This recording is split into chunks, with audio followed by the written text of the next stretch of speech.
Salut à tous, ravi de vous retrouver sur canalturf.com pour évoquer le programme dominical de ce 4 septembre. Réunion exceptionnelle sur l'hippodrome de Cran puisque l'hippodrome mayennais propose pour la première fois son histoire un quintet plus sur une piste en herbe.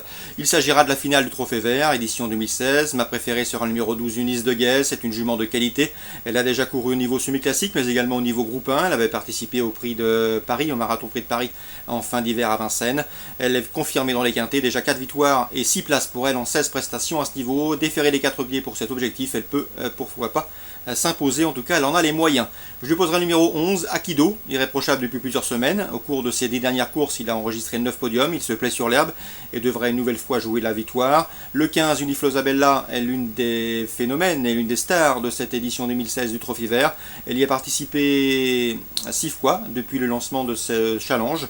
Et déjà 4 victoires pour elle, à Vitré, à Goncoutainville, Royan, mais également Montier-en-Der. Elle est actuellement deuxième du général avec 86 points. Et à mon avis, elle devrait une nouvelle fois jouer sa partition et se retrouver à l'arrivée. Le 17, Tagada Tagada, ce n'est autre que l'actuel maillot jaune, tunique jaune de leader de ce tournoi. 10 participations pour elle dans cette compétition. Elle est en tête du général avec 95 points. Elle tentera de conserver sa tunique jusqu'au bout. C'est pour ça il lui faudra marquer des points ici.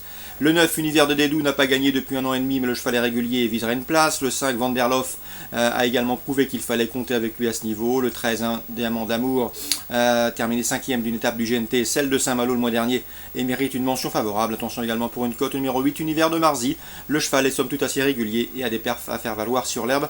À ajouter à cela qu'il fait face à un engagement intéressant au premier échelon de départ. En canon partant, on citera le numéro 1, Tabasco des Vols, résumé chiffré pour ce quintet à Cran dimanche 4 septembre.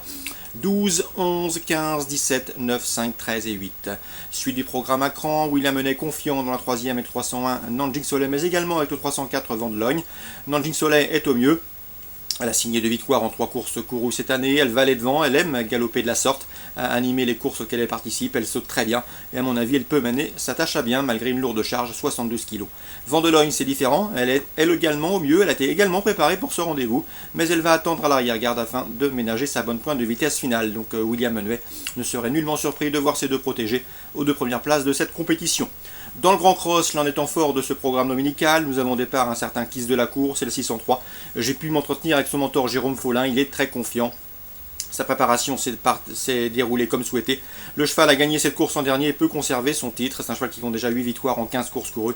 Sa dernière chute à Corlay est excusable, il a été percuté par un cheval à terre. Le 608, Vinga, a priori, sera sa principale opposante. Elle a bien gagné au premier semestre l'Anjouloir Challenge au Lion d'Angers et vient de faire une course de rentrée victorieuse à Vichy sur les 603-608. Dans le prix Claude Rouget à la 8e, nous avons au départ 2 makers aux chances théoriques évidentes, le 801 Off by Earth, 3e de cette course en dernier, et le 808 Abacan, respectivement tous les deux prix en 67 et 62 de valeur, ce qui leur confère une chance théorique évidente. On leur associera le 803, c'est OK Darling, présenté par William Menet. Le cheval a été préparé en conséquence pour cette course, il connaît les lieux, il a remporté cette course en 2014. Je leur associerai pour des trios et des couplets le 804 Ultra Belle, 2e de cette course l'an dernier, 801, 803, 804 et 808 pour d'éventuels trios. Dans ce prix Claude Rouget, à Feur, Réunion 2, je vous conseille le 808 Bebop Marceau. Grégory et Laurent nous a affranchi il y a quelques semaines, nous précisant que le cheval est en retard de gain, dès lors il doit pouvoir ici jouer la victoire. Concernant Saint-Cloud en Réunion 4, dans le prix La Rochette, un groupe 3 pour 2 ans, j'aime beaucoup le 305, c'est Bailey's Showgirl, une femelle de 2 ans britannique, qui a remporté le Listed Race en mois de juillet à Chantilly et qui a ensuite terminé 3e du prix Calvados à Deauville plus récemment. Elle devrait s'expliquer avec le 303 à mes yeux Incampo, irréprochable depuis ses débuts. Voilà pour les infos de ce dimanche 4 septembre, excellent jeu à tous, bonne journée également et à très bientôt sur Direct Course.